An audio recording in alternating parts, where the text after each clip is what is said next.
You're listening to This Week in Property. Stay current, relevant and up to date in the world of property investment. Learn from the UK's leading property professionals and grow your property business.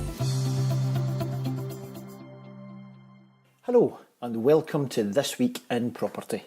I'm your host Richard Swan, and in today's show I have just sat down with Laura Chapman from Chapmans Property Lettings Management. And it was a fantastic chat. You're going to get a lot out of this. This is the full-on letting agency perspective. A great thing that we can really tie into and learn from and understand, because they're part of that power team that we're building as a property investor, if we are involved, of course, in the buy-to-let area of that world.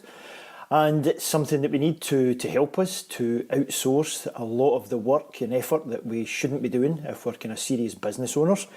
They are our agent, we are their customer, we have a relationship with them, and of course they have a connection with the tenant, and that's something we really dug into in the show, with a full chat about those relationships and how a letting agent can view them, how they structure it, what they expect from themselves to deliver as a service, and also what they expect from the people that are working with them. So it was great. And more than that, of course, this is an area, as we well know, if you are one of the listeners who is already a landlord, this is an area of the property investment world that's just fast and furious with changes. You know, we're constantly under pressure with legislation and regulations and new ideas and all sorts of things that continually come out. And that's where Laura is a perfect person to speak with, because she is incredibly proactive. Her entire team are very much ahead of the curve in a lot of the kind of changes that are coming through. They can really help and prepare their landlords as these things approach. And she's in a very unique position that she's very close to the ground and close to the decision making on what actually comes through. Got a lot of close ties through with the Scottish Government, and most of these changes come out through the Scottish Government, get tried and tested in Scotland. And 9 times out of 10, you find these things being adopted and incorporated further afield down in England and Wales. So even if you're one of our listeners from England or Wales or Ireland or elsewhere, definitely still worthwhile listening to the show, because not only does it cover a lot of specific changes that have came through, such as PRT, the private residential tenancy, and all the changes around that. Also covers the chat about the code of conduct changes that have came through, how different organisations are trying to clean up the area, you know, get rid of the cowboys and start to get some expectations in place, some structures, some foundations. And we chat about that in general as well, actually, what to kind of look for in an agent, the ways that they can help us, the things that we should expect, and how we can make that a successful partnership. So, great show, loads to learn, loads to listen to. You might even go back and listen to it a couple of times, because Laura is fantastic about talking about the high-level approach of everything and how she views things and her own opinions and experiences. And we talk about the market, local and UK-wide, but also great at understanding the nitty-gritty, the detail rounds about it, you know, notices to leave, how the tenancy arrangement is structured, all this kind of stuff. So, without further ado, Laura Chapman. So, Laura, hello, nice to talk to you. How are we doing this morning? Very well, thank you. A wee bit chilly, but all good, thank you. Yeah, something we're very used to here in Scotland. So business wasn't hard enough. The whole business of lettings and stuff wasn't hard enough. You decided you would bring in maternity leave into that puzzle as well, didn't you? You didn't have enough on your plate. No, absolutely. I thought I'll move into a brand new office. I'll have a baby. They'll introduce the new PRT, the new code of conduct, and it'll be fine. Yeah. Oh my goodness. And how is everything on that front? All good? It's really, really well. Yeah, baby Lily is 6 months old now, and she's the cracker, and her brother loves her. And I'm now having some respite back in the office. Started that whole phased return thing, haven't you? Just getting I've sort of being the business owner, obviously, you're never not there. But so I've been working from home, but I'm definitely back in the office now, public facing a lot more, which is good fun. Yes, definitely. So business, let's talk about that business. Yep. Laura Chapman from Chapman, the full kind of name, Chapman you've got management. How do you kind of term it when you talk? Yeah, so we're Chapmans PM Limited is the company. We trade as Chapmans, Yes. which is named after myself and my husband, who are the founder members. Yes, and you're over in our beautiful capital city of Edinburgh in Scotland. Absolutely, over in Roseburn near Merrifield, yes. Yes, fantastic. And that's your kind of catch. Do you go outside of that? Do you talk about, Edinburgh and Lothian or Edinburgh and such, or do you just think Edinburgh? That's us. That's where we are. Yeah, we do have a few properties just in the Scottish borders, but that's really where we set up about 7 years ago. So just a few houses down there. But no, I would say 99% of our stock is in Edinburgh, and generally within the city bypass. We do have a few sort of in Balerno, Gorebridge, nice houses around there.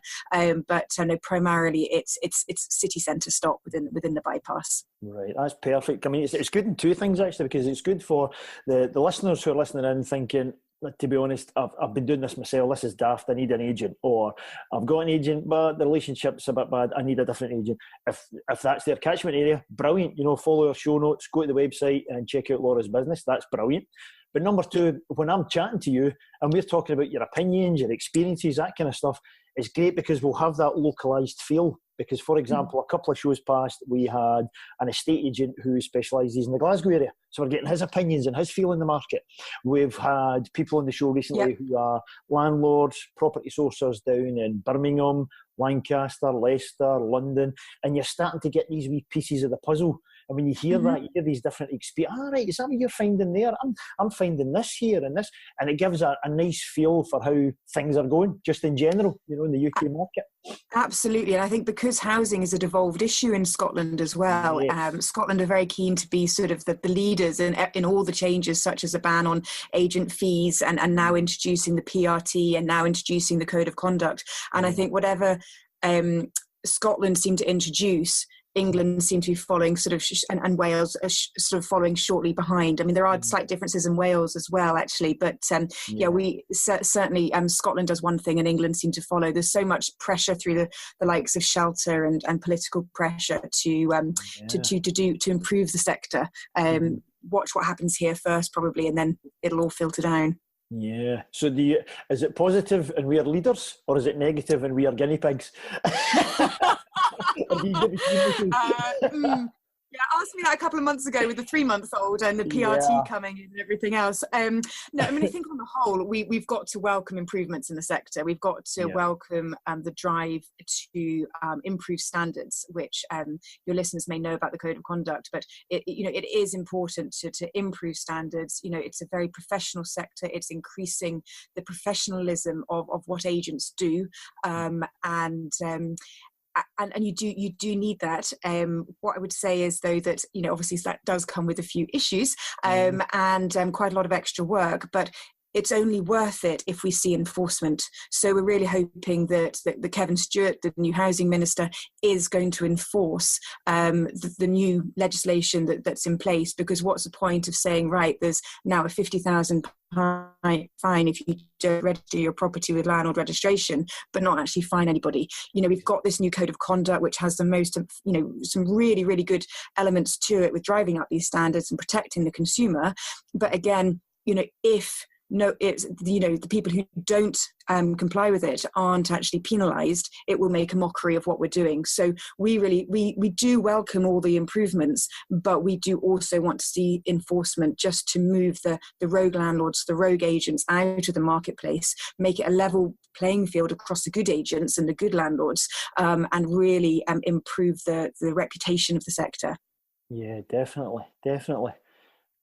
Yeah, it is one of those things, isn't it? Because it's great having theory, but we need practice. It's great having it written down in a document, but is someone actually going along with that? Are we complying? Are we enforcing, as you say? Yeah, totally. So let's jump into some of those issues. Obviously, 2017 finished off with the big thing December with PRT, as you say. Yep.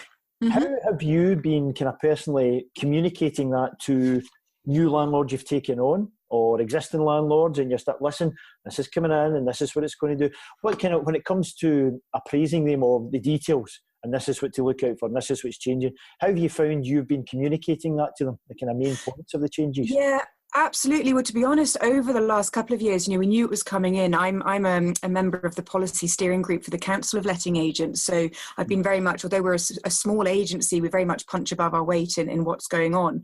So I've been very much aware of it for quite a long time. And so we've been sending out regular newsletters to our landlords, but also just to our general distribution list. So anyone who wants to hear from Chapmans have been getting those updates, letting them know, well, this is what's coming in. This is the first draft of the PRT. This is what we're feeding back on, and obviously, letting them know, there's now a countdown. And in fact, last year we were. Because of the changes, a slight difference to the rules for repossession, and obviously there's a different length of tenancy. It's open ended. The new one, we had landlords coming to us last year who had sort of a bad situation with bad tenants not looking after the property. So we were working with them to help improve those properties, but also set up new tenancies still on the old short assured, so tenancy regime. Right. So making the most of that whilst we still had that, because although there are some really good elements about the PRT, there's nothing better than working with a regime that we already know and we already trust, and we had the notice to quit in Section 33 route of repossession to fall back on. So over the last sort of year or two, we've definitely helped people tidy up their portfolios, which I think has been welcome. But also now what we're doing is, obviously the new PRT is in place, but we are now apprising our landlords sort of on a regular basis, saying, right, we've just signed our first one. This is what we found. When a landlord's tenant on a short assured tenancy is moving out, we're saying to them, right, okay, this is what we need to do now. Your new tenants, when we re-advertise a property, it will be on a PRT, but this is something to bear in mind. Do you want us to re-advertise this property? Because they need to be apprised of the risks, because in any investment, there's risks and rewards, and so they need to go into it knowing what the situation is and where they're maybe exposed, and also what the advantages are. And then similarly as well, if we have tenant swaps, so a situation where we've maybe got two professionals perhaps living in a property, one wants to move out, another one wants to come in. It's just that much more complicated now. It's totally doable, but it's about saying to the landlord, right, well, do we want to just leave it as it is and let it drop onto a statutory tenancy? Do we want to say, no, we need to terminate the full tenancy and get new people in? Or are we going to terminate the one, but by the way, the new people, and one of them is an existing, is now going to sign up to a brand new agreement. So it's a new thing for the tenants to sign up to, as well as the landlords. Exactly. So constant education piece and constantly thinking through, okay, in this particular situation, this is going to impact this, which is going to impact this. It's not just such a straightforward decision as it was. Yes. You really think through the consequences of what we're doing, and what's going to be best for the landlord and also for the tenant. Yeah, totally. So I'm thinking of our listeners who are in England. I'm thinking of our listeners who are complete novices and they follow this podcast because they want to get into property, they want to become that landlord. So let's try and take them up to our level as well. So PRT that we're talking about, private residential tenancy. Okay. Some of those details then. So as you said there, no more fixed terms. So how do you feel about that? Yep. Yeah, so what we have had up until the end of November last year is a short assured tenancy regime. So that was the initial fixed term of usually 6 months, and then the lease would then roll on month by month usually. And then what you could do is if you had wanted to end that tenancy for whatever reason, whether it was rent arrears and behaviour, actually had the ability to rely on just simply ending the tenancy because it had reached its natural end date. And in Scotland, we call that end date an ish date. And you didn't really need to give a reason. And sometimes it was better not to give a reason, because if you said, it was to do with rent arrears, and then you went to the tenant disputed it and you had to go to court, there was various bits of wiggle room for a tenant to manage to stay on in that property. So generally, the notice to quit was the best form of terminating a tenancy without trauma, stress, and escalated lead time to actually get your tenant out. Now what you have is a tenant will move in on day one and they will be signing up to an open-ended tenancy. So there's no six-month term. Now, so they can literally move in, and on day one of living in the property, they can actually give their notice to leave, which is 28 days. Now, I can't imagine that would happen. Sometimes we might have with professionals or with couples, they break up or suddenly a new job comes up. under the old tenancy regime, if that happened, say a month into the tenancy, we would obviously try and help them get out of that tenancy and relet it. But we had their goodwill to try and help, helping us, because they were saying, God, we know we're tied in for at least 6 months.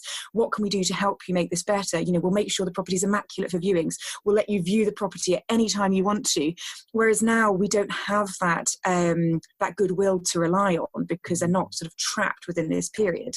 But that said, at least. But then on the other hand, you've got those tenants, if they're giving their notice, now you actually, that notice is enforceable. So before, when a tenant gave their notice, you couldn't actually rely on that. If they changed their mind at any stage down the line, you couldn't do anything about it unless you had then countered their notice by issuing them with a notice to quit. And sometimes the timings didn't work. And, That's right. And so actually, at least this way around, if a tenant is giving their notice to leave, and now all tenants have to agree to that, otherwise it's not binding, then you've actually got a binding notice to leave. And if they don't, for whatever reason, move out, you could take them to the property chamber, the first tier tribunal, and you should always get that eviction notice. But so there is a difference then, and I think the biggest impact we're going to see with the fact that there's no initial term is for people perhaps who have poor credit rating or student tenancies. So what we're seeing now is where we've got a tenant who maybe has a poor credit rating, for whatever reason, maybe they've lived abroad, they haven't been back in the UK for long enough, or they're coming from abroad, they're a foreign we're a foreign resident moving into the UK. In the old regime, we would take generally 6 months up front to cover that 6 month initial term and roll 6 months on, 6 months on, 6 months on until they've established a job, they've established a credit rating. Going forward, we can still take up to 6 months rent up front, but the lease will still move on constantly. It doesn't tacitly relocate. So it just provides a slightly higher risk for the landlord in that situation. And with students, which is where I see probably the biggest impact of this no fixed end date to a tenancy, you've got historically you'd have your tenants looking to rent a property in Edinburgh. It was usually around February, March time. They'd make all their friends at the beginning of the academic year, go and say, we want to live together, it's going to be fabulous, we're all going to get on so well. We're never going to fall out, we want to rent a 5-bed property, it's going to be fabulous. They secure that property usually February, March time, then they focus on doing their end of year exams, and then they all disappear off for the summer holidays and generally come back in September, October. What we're going to find now is that in the next couple of years, once all the existing student tenancies come off these short regimes, we won't know exactly when we can market that property. So I think you'll lose that seasonality of when you remarketed a student let, and you might have to wait until the tenant's actually given their notice to leave. But also, because we need all the tenants to give the notice to leave, you might have a Chinese tenant, a Japanese tenant, an English tenant, and a Scottish tenant in the same property. They all might disappear off. How are we going to get that notice to leave put in place without? And it's going to be possible, because as agents will be on top of it, and they'll go out and they'll help them, maybe at an inspection say, well, look, would you like to put your notice in, et cetera, et cetera. But that's going to be a wee bit messy. But also you're going to find that students, they'll leave at the end of the summer term, they've not secured their property, they'll suddenly come back in September time, and there will be a scramble for properties. So I think those landlords who don't get them relet in March probably shouldn't panic, because you'll probably see rents going up as there's a massive scramble to find properties. And in Scotland, the purpose-built student accommodation is completely exempt from the new PRT rules. So yes, they still meet a huge requirement for students, but there's still going to be those students who want to live the dream of communal living in a traditional, in Edinburgh flat, Glasgow flat, beautiful corner thing. They want to live that dream of communal living until they live the nightmare of communal living. I think there's still going to be demand there, but I think you're going to see rents going up, and those landlords as well who have those properties who historically released them to the holiday let market in the summertime. So in Edinburgh for the Edinburgh Festival, there might be a wee bit of nervousness of actually taking bookings, say in January, February, for a holiday let in July, August, not knowing if those tenants are going to move out. And then similarly again, if you've got fourth year students, which we used to like, if we had an HMO property, we quite liked our third and fourth year students. They were generally a bit more mature, a bit more settled. Usually there's not going to be a tenant swap in the course of that.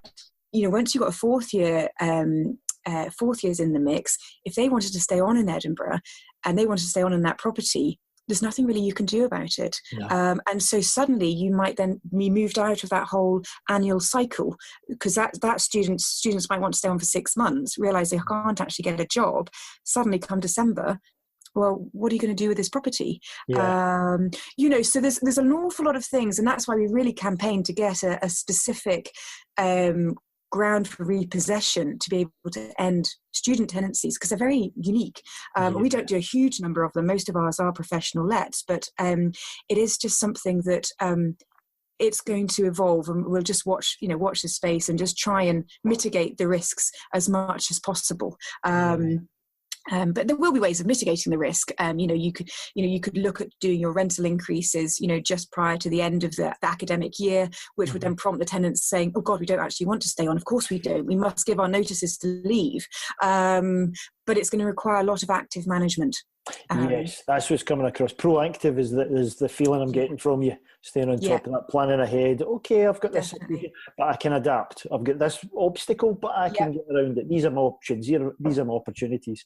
And just on the kind of rental increase part, that's another thing that was covered by it, wasn't it?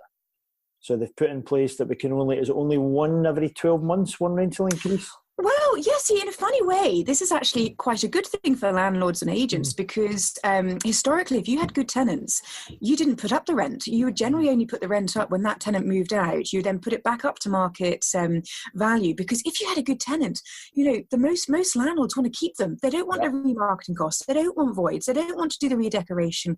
They don't, and also for some reason, when a tenant moves out, something breaks. I don't know why. It's is it Murphy's Law or Sod's Law? I can't remember. Yeah. I don't know what bad language we can use on your podcast. But yeah, so historically, generally rents weren't put up as a matter of course, every single year. So with the Scottish Government bringing in this clause saying you can only do it once in any 12-month period, it's almost inviting people to start doing it as a matter of course. So that's actually quite interesting, and I think we might start seeing annual rent increases becoming a feature. And of course, it's only and of course you don't have to do it at the same time. So you could look at all your professional tenancies and say, right, come January, I'm going to advise them, give them their 3 months' notice of a rent increase, because then they'll got over Christmas, and they'll start to have a wee bit more money come April time, and that's when it will take effect. But you could then look at your student tenancies differently and say, right, okay, they're probably going to move out in July, so let's give them a notice 3 months prior to that. So you could look at doing things in a different way. You're not set as to when you have to do this rent increase, because obviously it's not mandatory. But of course that all then leads on to RPZs, rent pressure zones as well, which is another whole story that's coming in. Oh my goodness, the acronyms keep coming and the challenges. I know. You're going to start having to have a blog, a wee script at the end of all your podcasts with what all these acronyms. Oh my goodness, it would be endless. And some of them would have sweary words, let's be honest. Oh, absolutely, yes, if we're honest. So another acronym, COC, Code of Conduct, as you say, right. Upon that, big changes there. So for the novices listening in there, what has happened in this world regarding Code of Conduct? Absolutely right. So 1st of February, the Code of Conduct came into force, and by October this year, all agents will need to have registered with the Scottish Government. So it's not a council-related thing. It's all registered with the Scottish Government to be approved and to meet their sort of fit and proper company test, because obviously you've got the landlord registration. Are you a fit and proper landlord? We need to have fit and proper agents out there, and to meet this new criteria, agents will need to pay a fee, and really anybody who is managing property and making decisions about rental property that does not belong to them will need to is in effect acting as an agent. So funnily enough, you may see actually perhaps parents looking after their children's properties, potentially, unless they've got perhaps a power of attorney in place or something like that. And again, that's a grey area. They actually may be now classified as being an agent. So in order to meet the standards, you have to have obviously no criminal convictions or anything like that, but you also need to have met certain key training requirements. And there's two, as far as I'm aware, there's two providers out there. One is through ARLA, the Association of Residential Letting Agents, which seems to be more of a desktop exam-based process. But as an agency, we have gone with Letwell, which is affiliated with the Chartered Institute of Housing. Because as an agency, we always try and do sort of the best of the best of the best that we can, and that really involved 5 full days of off-site training spread over 5 months, 3 written assessments. So I had to get back to the PowerPoints I'm writing up all my assessments, and you need to make sure that anybody in your agency that is making decisions about a property and about a tenancy is effectively qualified to do so. And that is a huge exercise for companies to go through. I obviously have gone through all the training. My husband Tim is going through all the training right now, so he'll be fully up to speed come September, and we are on the waiting list to put our next member of staff through the training. But literally, there is, it's so much, so many people to train. It's a massive investment. You're looking at about £1,000 per member of staff, 5 full days out of the office. So it's a big investment. Law firms are having to do this as well. Any law firms that manage properties, unless they can meet their CPD requirements. And the way it seems to be going is that a lot of them can't actually, because it's so specific to all the new code that's coming in.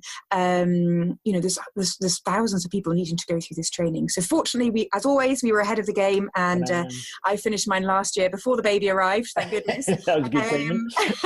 That's good scheduling. Well done.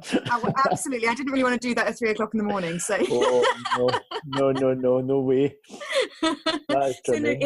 It's driving up standards. All our engagement contracts with our landlords are changing. In fact, we'll be rolling those out over the next 3 or 4 weeks.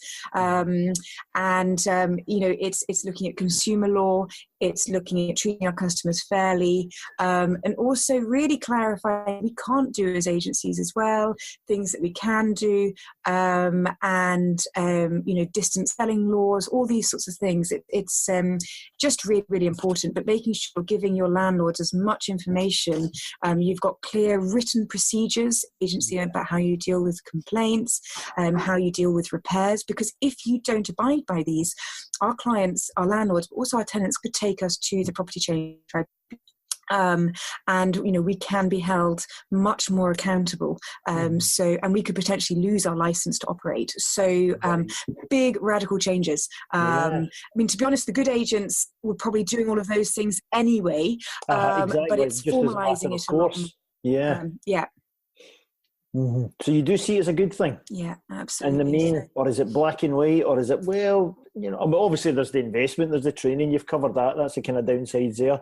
Any other kind of negatives to it that I wish they had changed such and such, or maybe they're being too over officious in this area, or is it just on the whole, no, to be honest, on the whole, it's something, I think it is actually, having gone through it and having understood it all and worked out what they're driving at and having had the good training, I think on the whole, actually, it is a good thing.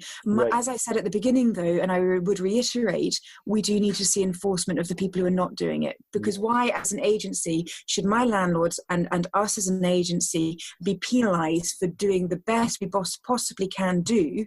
Whereas you've got the rogue agent down the road who isn't doing it properly, who is ruining all our reputations collectively, who's undercutting us on charges charging because they're not investing in all the training and investing in the high standards, and who aren't looking after those tenants because those properties aren't safe.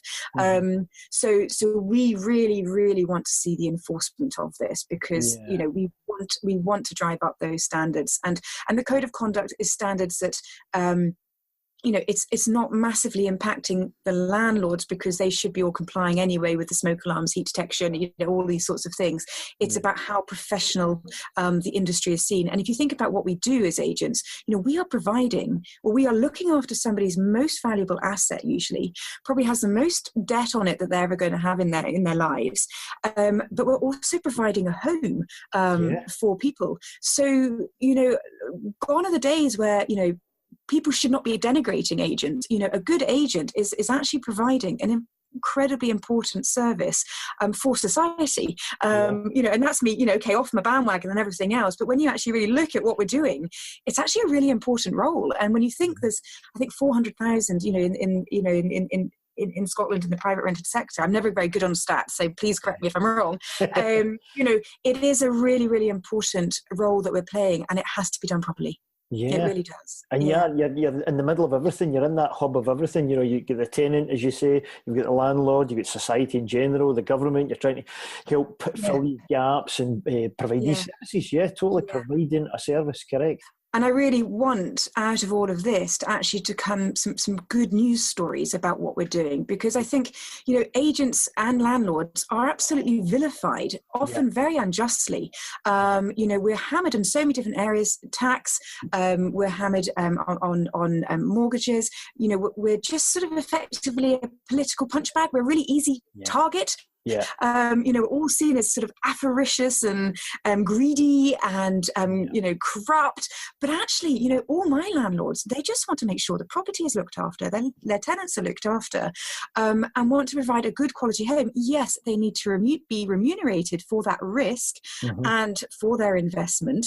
But fortunately, a lot of landlords are also looking at capital gain as opposed to everyday income. And so they want to reinvest in those properties.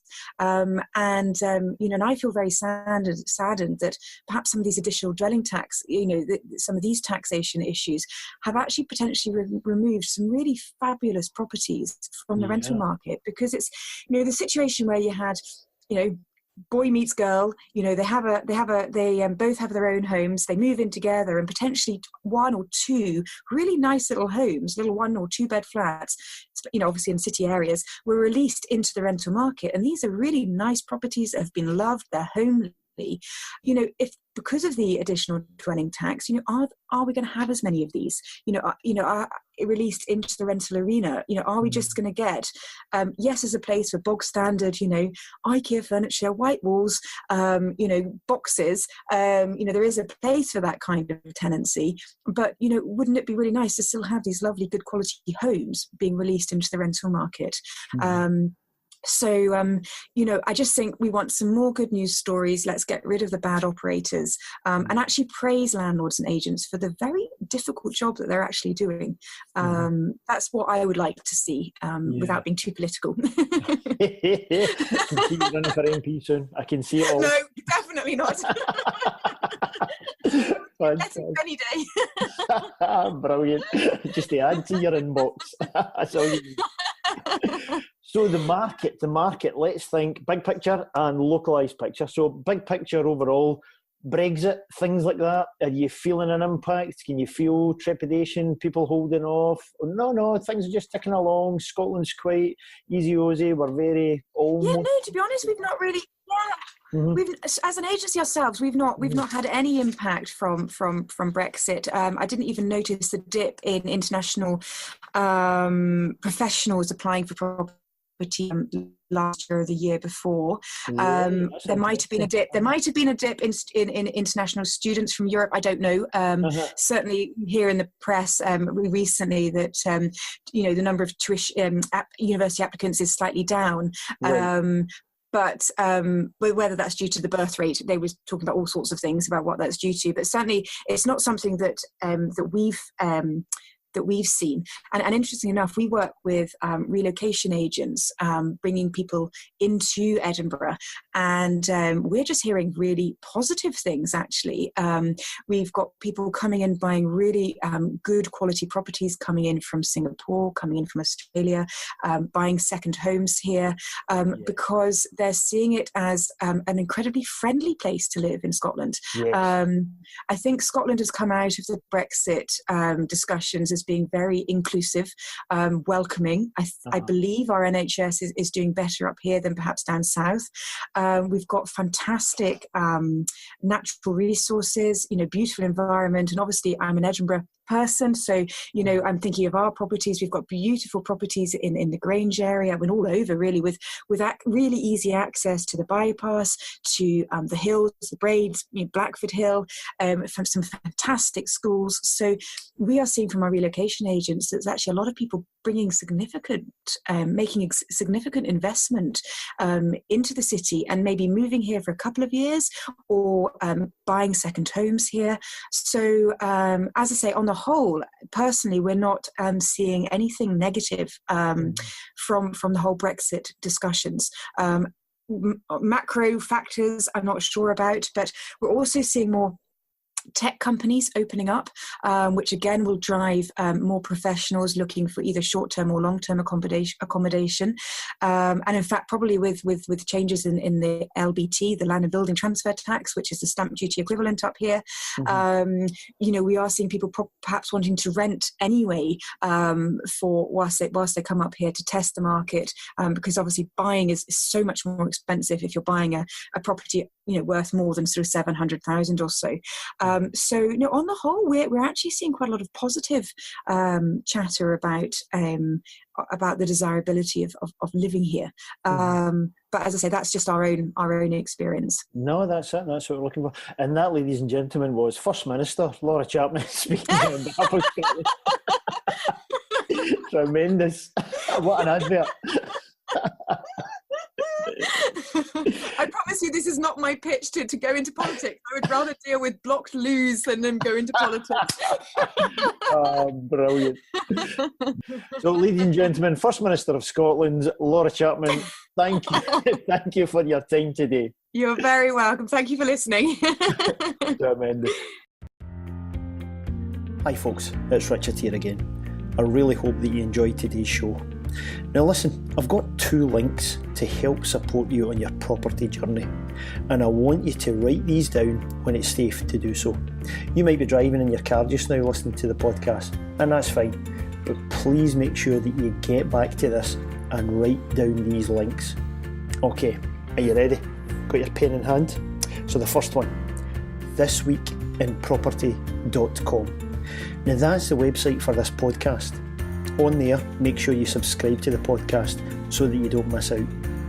What you can also do on there is catch up on tons and tons of past episodes. There are hours and hours of property related content and some amazing guests with some fantastic insights to help you on your property journey. So that is thisweekinproperty.com. Okay, next link, propertyprotege.com. Now let me spell that one out for you. PROPERTY PROTEGE. That's propertyprotege.com. Now what's it all about? Well, the Property Protege Intensive is designed to give you the lift that you need into the world of property. And if you've already started, if you've already got some experience, then this can help you accelerate your progress even further. The experiences that people have had at Protege and the success that they've achieved afterwards has been life-changing for many people. So go there right now if you're serious about property and if you want to build a highly successful property business. That's propertyprotege.com. So there you go. That's 2 links to some fantastic resources that are going to help you. And listen, talking about help, can you help me to help other people? You see, the more that we can share this podcast, then more people can learn from the fantastic guests that I've been so lucky to talk to. How can you help? Well, it's very simple and very quick. just a short review on iTunes is going to help make that happen. If you go to thisweekinproperty.com/iTunes, that will guide you to the very place that you will be able to help other people. So thank you. Thanks for doing that, and thanks for listening into the show. And I look forward to bringing another great guest to you in the next show.